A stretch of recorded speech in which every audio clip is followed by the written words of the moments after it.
Olá, oitavo ano! Estamos chegando ao fim do caderno 1. Hoje a nossa aula será de História. Vamos falar sobre a primeira Revolução Industrial. Bom, eu vou dar uma breve introdução, sobre essa revolução. Como todas as revoluções, ela não aconteceu assim do dia para a noite, certo? Então, nos séculos XV e XVI, a Inglaterra investiu pesadamente nas conquistas ultramarinas, que fez com que ela se tornasse uma potência, Os principais resultados desse investimento foram a conquista de territórios coloniais e a formação de uma rede de comércio que integrou diferentes regiões do planeta em um mercado extremamente rendável. A primeira Revolução Industrial teve início na Inglaterra. Como eu falei, a Inglaterra investiu e conseguiu aí ter um forte, um mercado financeiro forte para dar início aí a essa nova caminhada, que era a indústria. Os ingleses conquistaram o domínio do comércio europeu e colonial com a venda de produtos manufaturados, ou seja, produtos feitos à mão.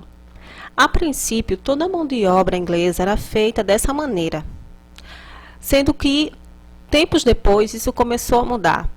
As características desse tipo de fabricação foi perdendo espaço, porque estava chegando aí às fábricas, e com isso os produtos manufaturados iam perder o seu valor. Na segunda metade do século XVIII, a maquinofatura começou a surgir aí. As máquinas começaram a ser introduzidas no processo de produção e tirando aí o espaço dos produtos manufaturados. Os motores eram movidos a vapor, aumentavam de maneira que existia uma expressiva produção. O trabalhador não dominava tanto esse processo assim, então muitas pessoas acabaram ficando desempregadas. Com o surgimento das fábricas, mudou aí um pouco a rotina de trabalho.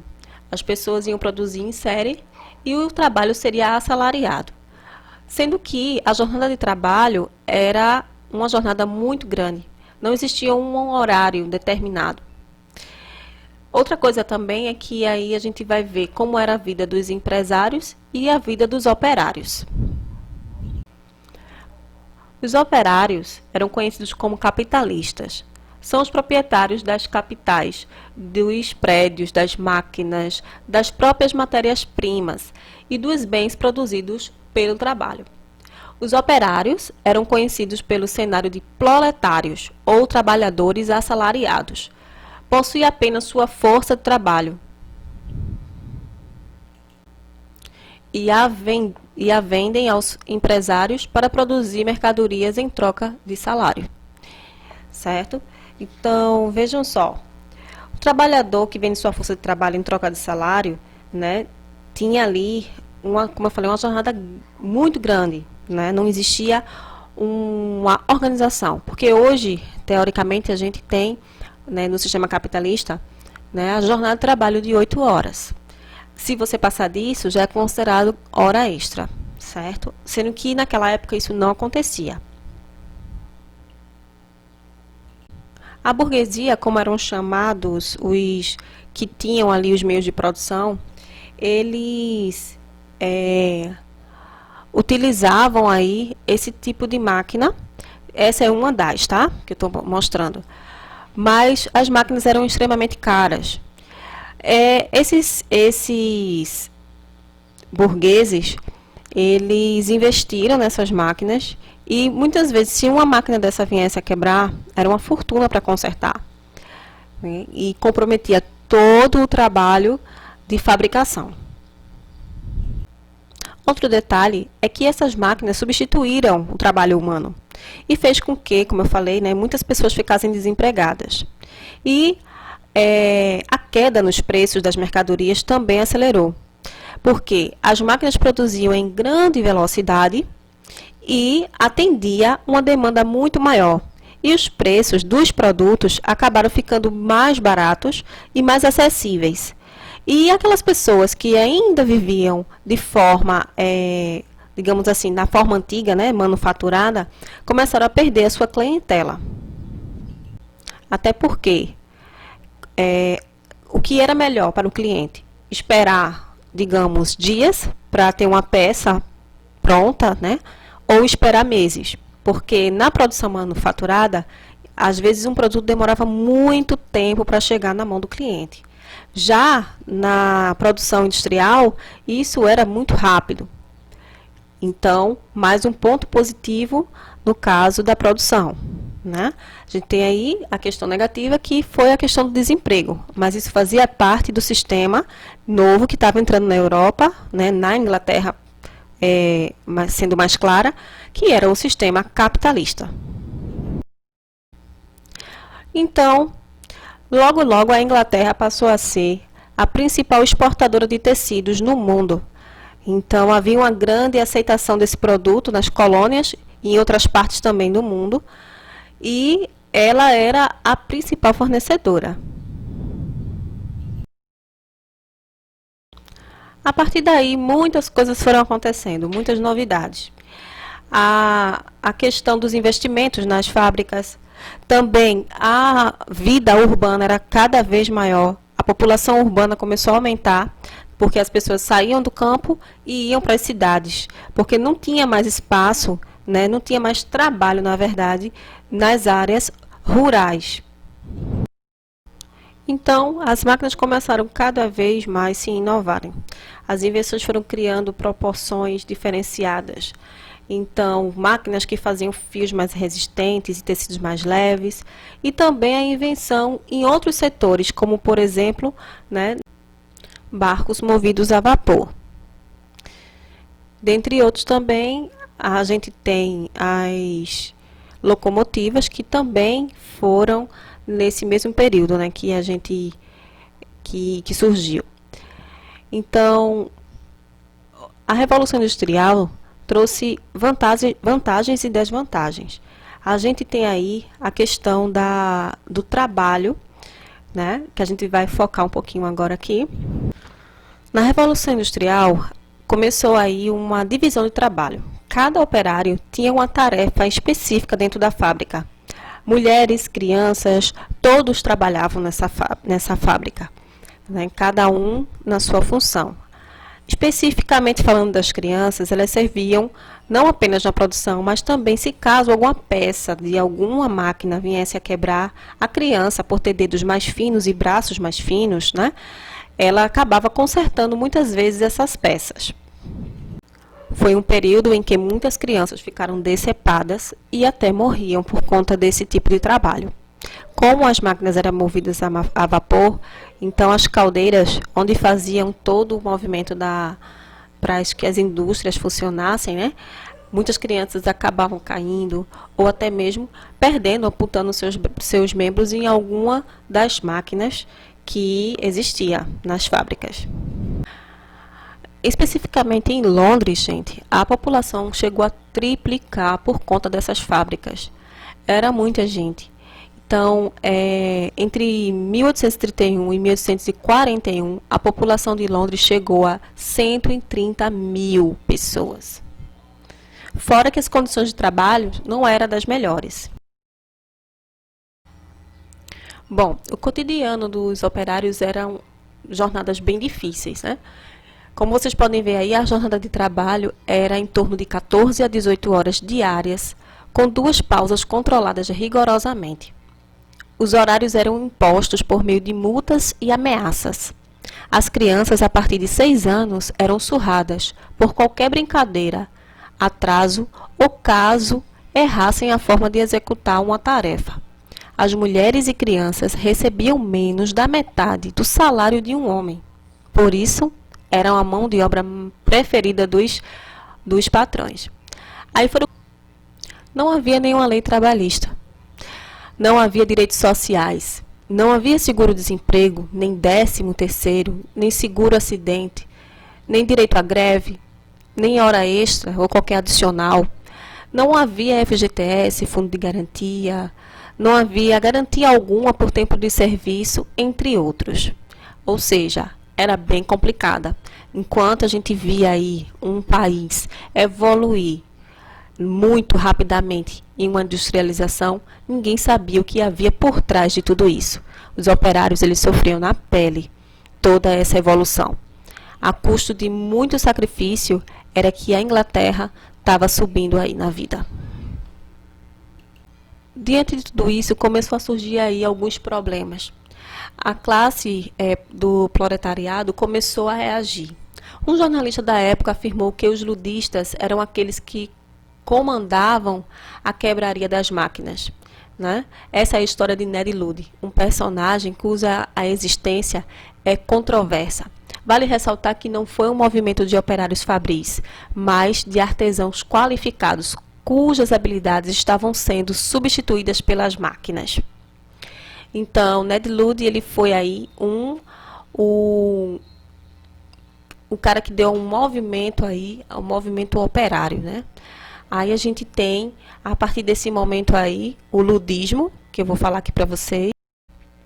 O ludismo foi um movimento ocorrido na Inglaterra em 1811, que protestava contra as máquinas trazidas pela Revolução Industrial. As reclamações se concentravam na substituição da mão de obra pelas máquinas, que, por serem mais eficazes, acabavam com o emprego dos trabalhadores.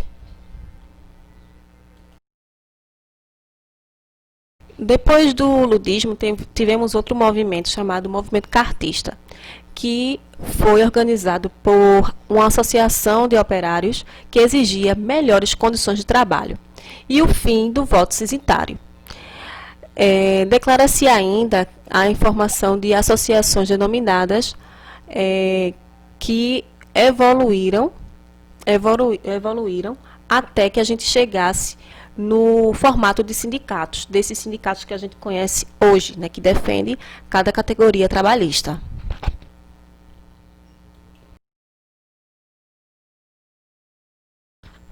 O cartismo foi, ao mesmo tempo, um movimento de caráter nacional e local. Sua dimensão nacional se deve ao fato de trazer consigo segmentos sociais saudosistas, como trabalhadores das indústrias domésticas e dos teares manuais, que entraram em declínio diante do novo sistema industrial. Ao mesmo tempo, o cartismo buscou sempre privilegiar os métodos de manifestação e de transições de cada região. Isso lhe deu um caráter local.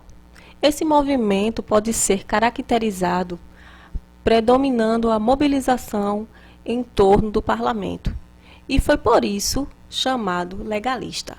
Esses movimentos se farão presentes na segunda metade do século XIX, segundo Martinho.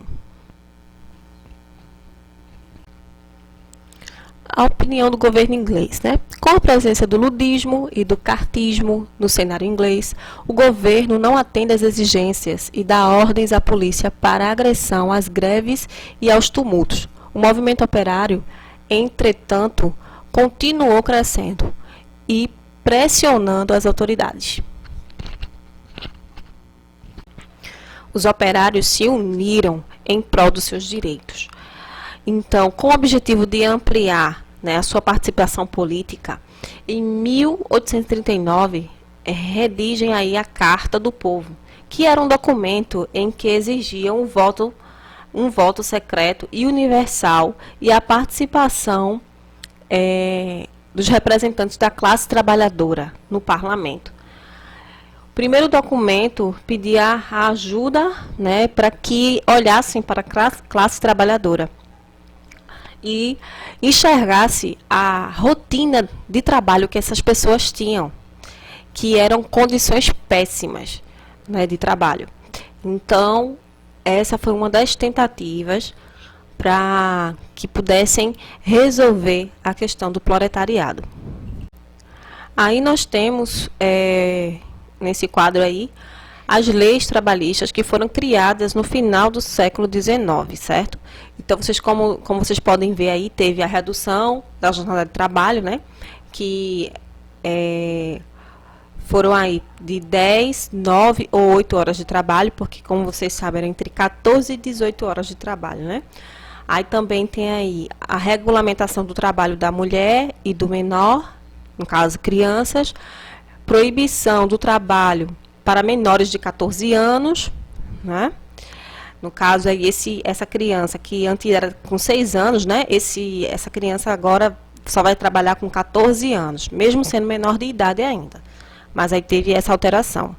Teve a questão do salário mínimo e também do descanso mensal, direito a férias, a aposentadoria, greve e também a legalização dos sindicatos que defendiam a categoria. Aí a gente tem outras doutrinas sociais, que tem aí, né, que a Revolução Industrial ocasionou problemas sociais. Né? Pensadores da época elaboraram teorias para justificar a exploração do trabalho e a pobreza que havia na sociedade industrial capitalista da época. Então, assim, resumindo, gente, teve o lado positivo da Revolução e também teve o lado negativo, né? Aí a gente vai ter aí uma configuração de um liberalismo econômico. E vamos entender melhor como que funcionava. O liberalismo, ele tem uma característica onde o comércio ele tem que ser livre entre os países, certo? E também a não intervenção do Estado dentro da economia. E a livre concorrência. Explicando melhor, esse liberalismo econômico é o seguinte, essa questão do Estado não interferir era que, como as fábricas eram privadas, o Estado não tem direito algum sobre elas. E outras fábricas podem ser criadas e fabricar o mesmo produto. Ou seja, vai gerar uma concorrência, mas com o liberalismo econômico, essa concorrência ela estava livre, ela podia ser feita. Estão entendendo?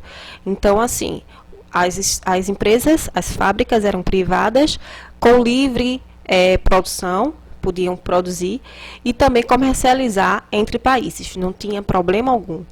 E, com isso, outras eram criadas e geravam uma concorrência, mas não tinha problema algum. Isso foi aí o liberalismo econômico. Aí eu tenho aí Adam Smith, né, que vem falando, que defendia que a iniciativa privada deveria agir livremente, não é? Sem problema algum. Então, vocês podem ver aí, não é? Que esse é o cenário da economia moderna, liberalismo econômico. É isso aí, pessoal. Essas foram as transformações que ocorreram na Inglaterra, né, no século XVIII.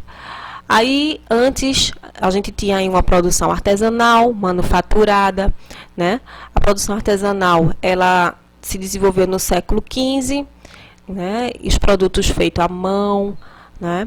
O resultado era uma produção pequena, que se comparada ao processo moderno industrial, né? Nem tem que comparar. Depois a gente segue aí os produtos manufaturados. Depois dos produtos manufaturados, a gente tem aí no século XVIII a maquinofatura. E aí marca o momento da primeira revolução industrial, com as máquinas movidas a vapor e todo o contexto histórico, né? Tanto na produção, né, os fatores sociais e econômicos que aconteceram no século XVIII na Inglaterra. Então, eu vou ficando por aqui. Respondo as atividades que vai estar na plataforma. Um beijo para vocês, fiquem com Deus e até a próxima aula.